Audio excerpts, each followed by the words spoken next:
Troisième et dernière partie de l'histoire de Decide, c'est maintenant. Bien sûr, il est important de voir les deux premières parties de cette histoire en 3 parties. Je veux juste vous remercier de vos retours sur cette trilogie de vidéos.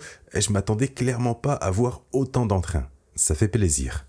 Bonjour à tous, bienvenue sur la chaîne Le Lore. Mais avant cela, je sais que beaucoup vont regarder cette vidéo dans leur lit et ça tombe bien, puisque Emma, les leaders du sommeil en France niveau matelas, sponsorise le début de cette vidéo. Vous les connaissez à force. Ils proposent toute une gamme pour améliorer vos nuits en termes de matelas, oreillers et autres accessoires de lit parce que la santé de votre corps c'est extrêmement important, surtout durant la nuit. Je fais personnellement 1m82 et beaucoup de sport, donc un bon matelas qui s'adapte à mon corps c'est très important pour le repos.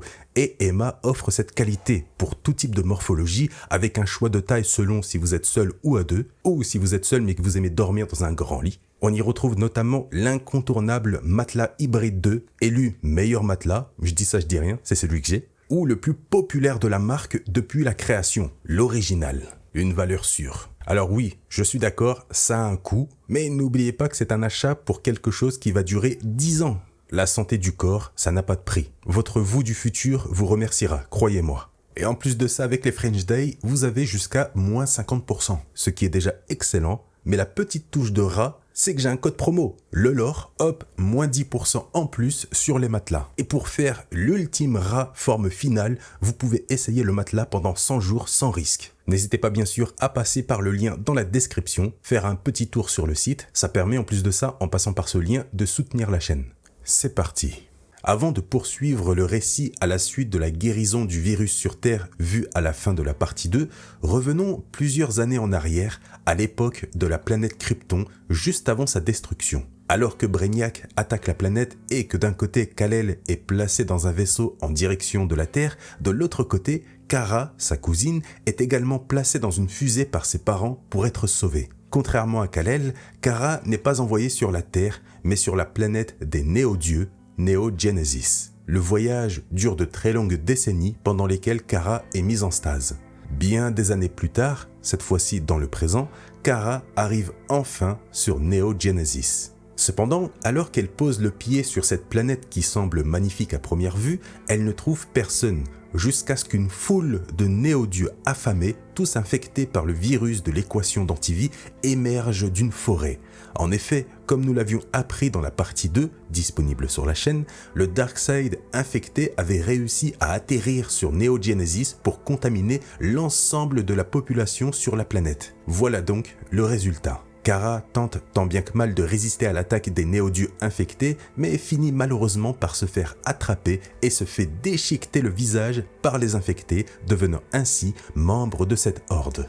Et ça commence fort, hein? Sur Terre, nous reprenons le récit à l'endroit où nous l'avions laissé, à la suite de la guérison du virus. Alors que tout le monde sur Terre est désormais guéri, une seule personne demeure infectée. Le premier Superman actuellement au milieu du soleil. Je suis sûr que vous l'aviez oublié. John décide de prendre en main la situation et de se rendre auprès de son père pour le guérir. Lorsqu'il se retrouve devant le soleil, en compagnie de quelques membres de la Ligue, John s'élance sans la moindre hésitation dans l'astre pour secourir son père. Mais l'infecté réagit promptement et engage un affrontement avec John en le dégageant rapidement. Heureusement, grâce à l'intervention des autres membres de la Ligue, ils parviennent à contenir tant bien que mal l'homme d'acier infecté. Et en unissant leurs forces, ils réussissent enfin à lui administrer l'antidote, rétablissant ainsi le premier Superman parmi les vivants. Ouais, malheureusement, c'est aussi rapide et simple que ça. Je n'ai rien raccourci, ça a été écrit comme ça. C'est tellement dommage. Bref, en rentrant sur la deuxième Terre en compagnie des guéris, malgré la joie des retrouvailles, tous ne sont pas emplis de fierté. Damien explique notamment à Alfred avoir découvert un remède pour soigner les personnes infectées, ce qui plonge Alfred dans une profonde tristesse, car il s'en voulait déjà d'avoir tué Bruce, Dick et Tim, mais en apprenant qu'un remède était disponible, la nouvelle le brise complètement. Damien tente de le réconforter en lui faisant remarquer que personne ne connaissait l'existence de l'antidote au départ, mais en vain. Soudain, les défenses de la Terre ainsi que les lanternes sont alertées qu'une menace s'approche de la Terre 2, le conquérant Brainiac. Les deux Superman prennent rapidement part au combat et décident ensemble de se rendre dans le vaisseau du conquérant pour l'affronter sans tarder. Toutefois, Une fois à l'intérieur, ils comprennent que Brainiac n'avait pas l'intention d'envahir la Terre 2 ni de combattre les héros, mais de prévenir Superman et les autres que les néo-dieux ont été infectés et qu'ils se dirigent vers eux. Si un conquérant tel que Brainiac se trouve dans cette situation et cet état, cela signifie que la situation est des plus sérieuses. Afin de démontrer sa sincérité aux yeux des héros qui doutent naturellement de Brainiac, ce dernier confie à Kal-El la dernière cité survivante de Krypton et explique qu'il collecte le savoir à travers l'univers, mais que si l'univers venait à périr à cause du virus, le savoir périrait avec lui. Clark, désireux de tout mettre en œuvre pour éliminer le virus, consent à s'allier à Brainiac et décide de rassembler le maximum de forces disponibles à travers la galaxie. Pendant ce laps de temps, les Yellow Lanterns, dirigés par Sinestro, apprennent que la planète Korugar, le monde de Sinestro, est en train d'être attaquée. Darkseid et les néo-dieux sèment le chaos en détruisant tout sur leur passage et en infectant le plus de monde possible. Sinestro, avec le corps et contrôlant la structure Warworld, une planète mobile dotée d'un rayon aussi destructeur que celui de l'étoile de la mort de Star Wars, se précipite sur place. Mais très vite, et sans prévenir, l'infecté Supergirl s'élance et terrasse en un seul coup le Green Lantern Kyle Rayner, avant de s'attaquer directement à Warworld et de l'infecter sans tarder avec l'équation d'antivie, détournant ainsi l'arme la plus destructrice de l'univers en faveur des infectés et commence à faire feu sur tout le corps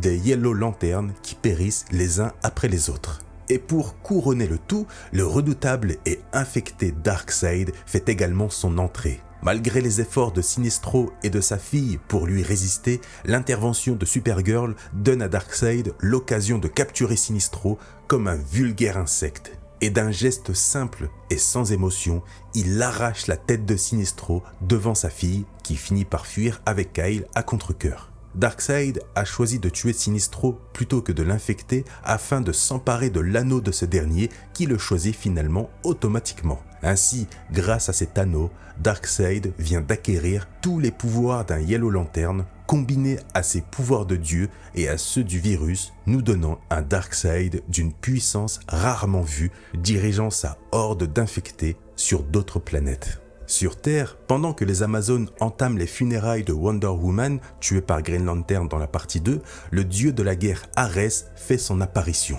Naturellement, les Amazones se montrent méfiantes, mais Arès, comme Brainiac, avertit les guerrières qu'une guerre mettant en jeu l'univers est imminente. Oliver, présent sur place, annonce qu'ils disposent de toute manière d'un antidote et qu'ils ont vaincu le virus sur Terre. Il leur suffit donc de le répandre partout dans la galaxie, là où le virus est présent. Cependant, Arès révèle une information cruciale remettant en question toute l'histoire de DCeed depuis le début. En réalité, le virus que l'on observe depuis le début n'est pas le résultat de l'équation d'antivie. Il s'agit de quelque chose de bien plus ancien, un dieu primordial de la mythologie grecque nommé Erebos, la personnification des ténèbres.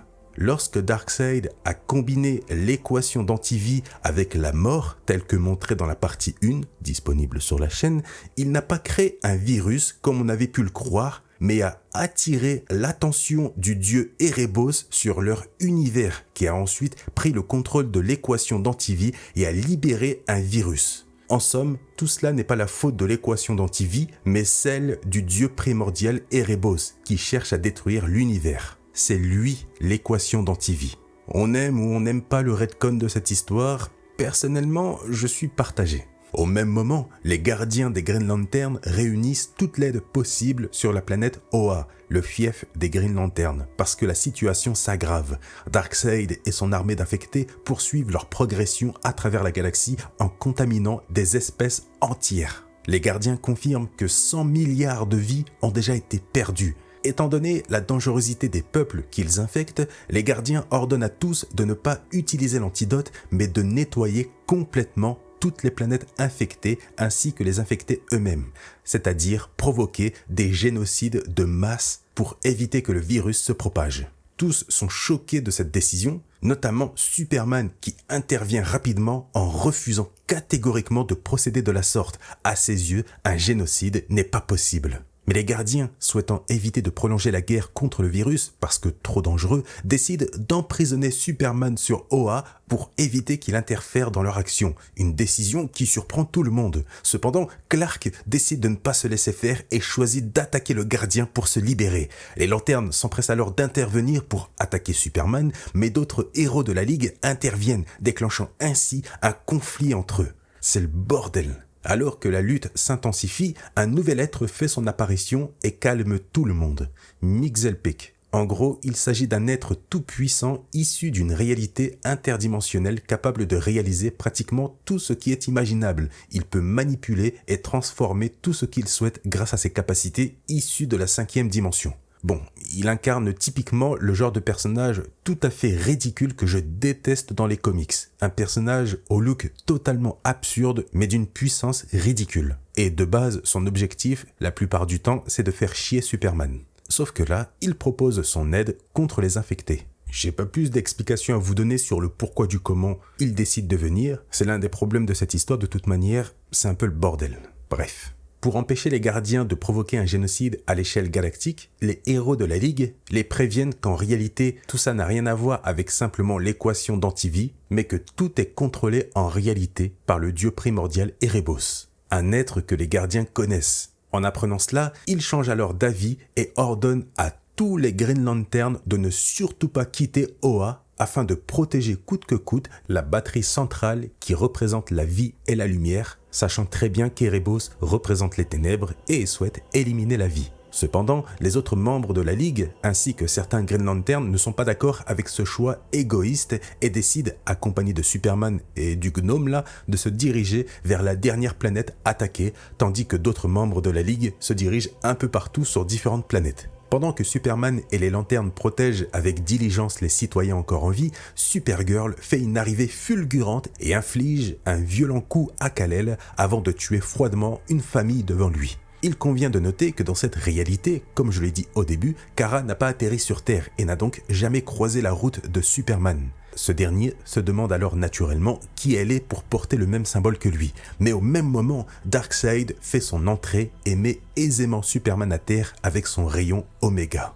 C'est à ce moment que le lutin intervient, prenant les choses à la légère en raison de ses pouvoirs, en se demandant en quoi il va pouvoir transformer Darkseid. Mais il commet l'erreur de regarder la boîte mère infectée, car il s'agit d'une nouvelle méthode de propagation du virus. Le simple contact physique ou visuel avec la boîte mère infectée contenant l'équation la rend capable de contaminer n'importe qui, comme le constate le lutin, surpris et finalement à son tour infecté. C'est alors que l'être de la 5e dimension attaque les héros sous la forme d'un géant destructeur. Les lanternes tentent de le neutraliser, en vain, car il est bien trop puissant.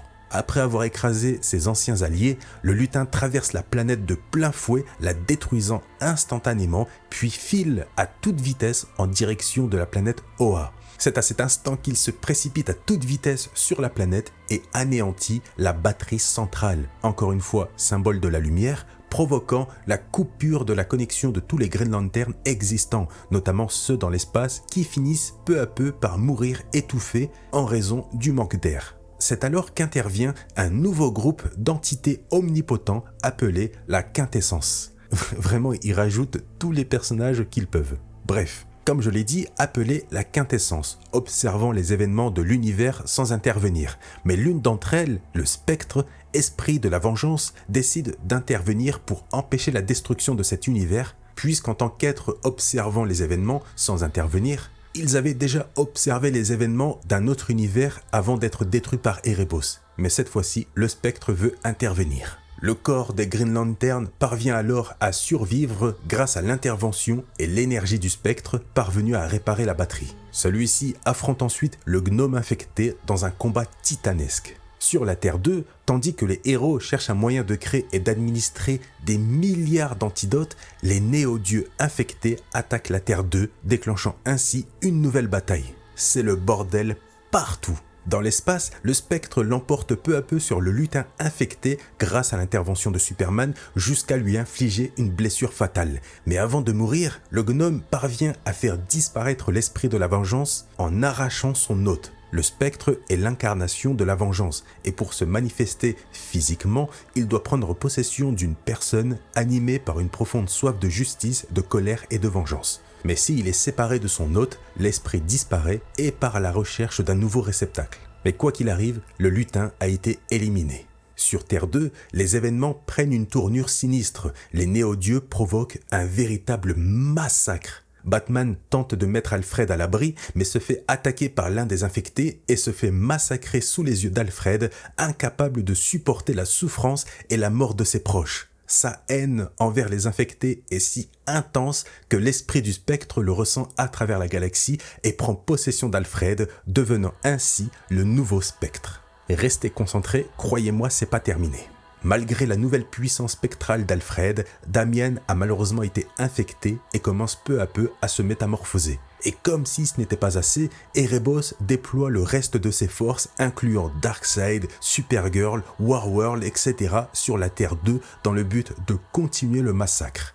John et Brainiac s'allient pour affronter Darkseid, mais le dieu parvient à infecter Brainiac avec sa boîte mère. Le conquérant se dirige alors rapidement vers son vaisseau pour l'utiliser et répandre la mort, mais Cyborg parvient à l'intercepter et à le combattre. Brainiac tente alors de contaminer Victor, mais ce dernier étant le patient zéro du virus et possédant naturellement l'antidote en lui, l'équation de la vie, il parvient sans mal à éliminer le virus de son corps. De plus, grâce à ses capacités, Cyborg en profite pour assimiler toute la technologie et les connaissances de Brainiac, se transformant en un nouvel être doté d'une nouvelle puissance technologique. Il est franchement très classe. Dans cette nouvelle forme, Cyborg conçoit un plan précis pour renverser les tendances. Mais pour ça, il a besoin de la cité miniaturisée kryptonienne que Brainiac avait donnée à Superman plus tôt. Vous vous souvenez ? Pendant ce temps, alors qu'il combat Darkseid, John décide de se retirer rapidement du combat, non pas par peur, mais parce que Warworld, dans l'espace, se prépare à faire feu sur la Terre 2, et John est déterminé à l'en empêcher, tel le Superman qu'il est. John, dénué de toute appréhension et sans aucune peur, se précipite courageusement sur le rayon de Warworld, le repoussant progressivement jusqu'à s'approcher suffisamment de lui, tout en puisant dans ses dernières forces pour désactiver l'arme avant de succomber à l'épuisement dans l'espace. C'est là que de nouveaux alliés font leur entrée, une multitude de Kryptoniens libérés par Cyborg grâce à ses capacités de Brainiac. La fameuse ville miniaturisée, qui s'appelle Kandor, est désormais libérée, ainsi que ses habitants qui participent ensemble à la bataille en faveur des alliés. Il est indéniable que John mérite pleinement le titre de Superman grâce à cette action remarquable qui a tout simplement sauvé toutes les personnes sur Terre 2. Clark est très fier de son fils. Il est fier de Superman. Tandis que les Kryptoniens font face sans aucune difficulté aux infectés, le spectre d'Alfred a effectué un aller-retour entre la Terre et Terre 2 pour y apporter tous les antidotes existants afin de soigner un maximum de personnes sur Terre 2, y compris Damian. La tournure de la bataille commence progressivement à pencher en faveur des héros. Possédant désormais l'antidote, Superman, Mary Marvel et Cassandra Cain, devenue la nouvelle Shazam, CF la partie 2, s'associent pour tenter de guérir Darkseid. Eh ouais. Cependant, ce dernier possède une peau impénétrable, donc impossible de lui administrer l'antidote de manière normale. C'est là qu'intervient Lobo, qui s'est également joint à la fête entre-temps. Posez pas de questions, je vous en prie, c'est pas important pour l'histoire de toute manière. Lobo s'empare de l'antidote et pénètre violemment la gorge de Darkseid avec son poing pour être sûr que l'antidote agisse directement depuis l'intérieur avant que Darkseid ne referme la bouche arrachant la main de Lobo. Bon, si vous connaissez le personnage, vous savez que ce n'est pas grand-chose pour lui. Cette situation est tellement absurde que c'en est excellent. Malgré tout, ça a fonctionné. Darkseid est guéri, ce qui met par la même occasion un terme à la bataille contre les infectés. Les héros ont gagné. Bien sûr, le dieu d'Apocalypse ne se souvient de rien. Le spectre lui explique alors qu'il a été contrôlé par une entité appelée Erebos, une chose qui énerve au plus haut point Darkseid d'avoir été le pantin de quelqu'un d'autre. Grâce à cette rage envers Erebos, les héros viennent de gagner l'allié le plus improbable et puissant de l'univers, puisque, ayant un ennemi en commun, Darkseid décide de s'allier aux héros. Mais avant la bataille finale, Tous profitent enfin d'un moment de détente et de retrouvailles, notamment les Kryptoniens parmi lesquels se trouvent les parents de Kara. Cela permet par la même occasion de faire les présentations entre Kara et Kal-El. Malheureusement, en plus des retrouvailles, il y a aussi les adieux, puisque de nombreuses personnes n'ont pas pu être guéries. Qu'ils soient humains ou néo-dieux, tous pleurent leur mort. Même la mort en personne s'est présentée pour l'hommage. Au milieu de cette mélancolie et de cette allégresse, un seul individu se préoccupe de l'avenir, le parfait portrait de son père, Damian Wayne, Batman. Celui-ci échafaude un plan pour terrasser définitivement Erebos et en fait part à Cyborg qui rassemble ensuite tous les alliés sous une même bannière. Cyborg explique que pour atteindre Erebos, situé dans une dimension extérieure à la leur, ils doivent emprunter un tunnel dimensionnel particulier.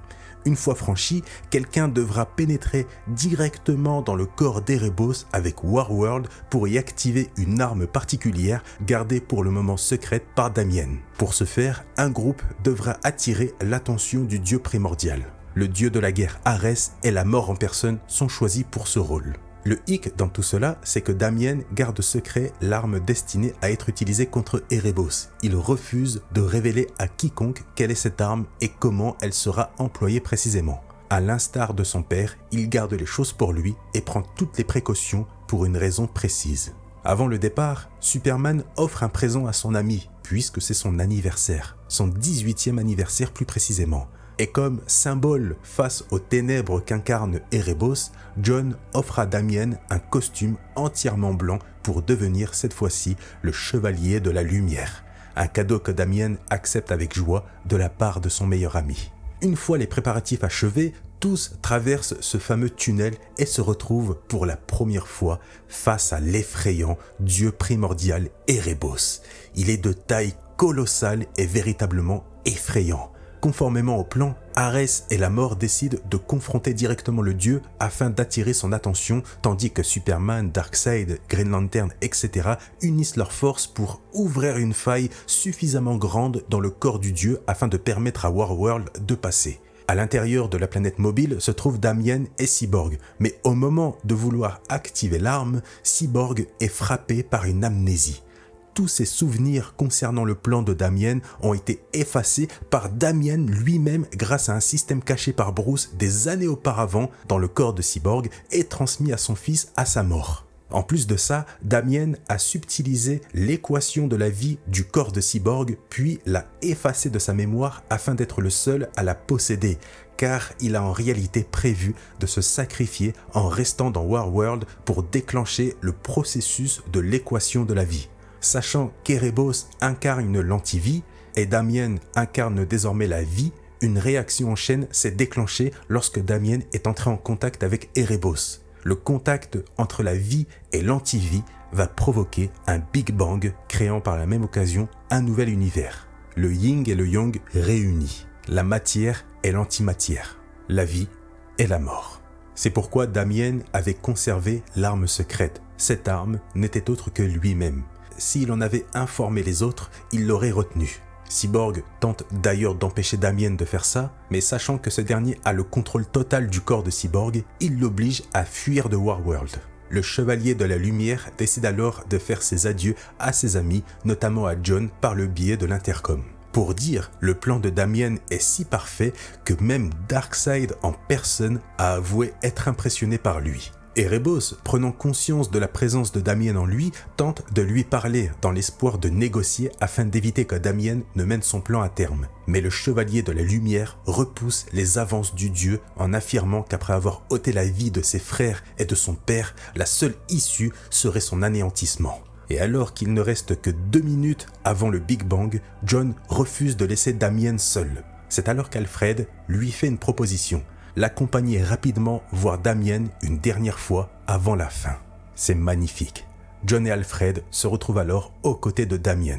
Ce dernier, surpris de leur présence, réplique qu'ils ne sont pas en mesure de le sauver. John répond alors qu'il est conscient de cela et qu'il souhaite simplement lui tenir compagnie jusqu'à la fin, évoquant ainsi une scène de leur enfance lors de la mort de Batman où John voulait simplement lui tenir compagnie. Je suis désolé du terme, vraiment, mais c'est putain de magnifique cette complicité que possèdent ces deux personnages. Avant de partir, John annonce avec fierté que Damian est devenu un Batman parfait, ce qui réconforte Damian avant de se sacrifier. John et Alfred partent ensuite rapidement et le Big Bang se produit, éliminant définitivement l'équation d'antivie, le virus et Erebos. Ainsi, Batman a sauvé l'univers et même tous les autres univers, permettant à la vie de triompher, ironiquement, grâce à la mort. Les choses sont rentrées dans l'ordre. Après cela, grâce à ses nouvelles capacités, Alfred a souvent l'habitude de se rendre dans le cosmos créé par le Big Bang de Damian, où il contemple une jeune galaxie ayant la forme d'une chauve-souris, montrant ainsi que Damian n'est pas réellement mort au sens propre du terme, mais qu'il est devenu un univers, et a donc créé la vie. C'était l'histoire complète de DCeed. Merci de m'avoir accompagné dans cette longue histoire. Je ne pensais vraiment pas vous avoir à mes côtés durant ces 3 parties, et ce malgré des choix discutables concernant le tournant un peu incompréhensible de cette histoire, qui reste malgré tout très sympa. Mis à part le tome 2 vraiment affreux, le tome 3, malgré le bordel, eh bien je l'ai trouvé plutôt satisfaisant. J'espère que ça a été votre cas aussi.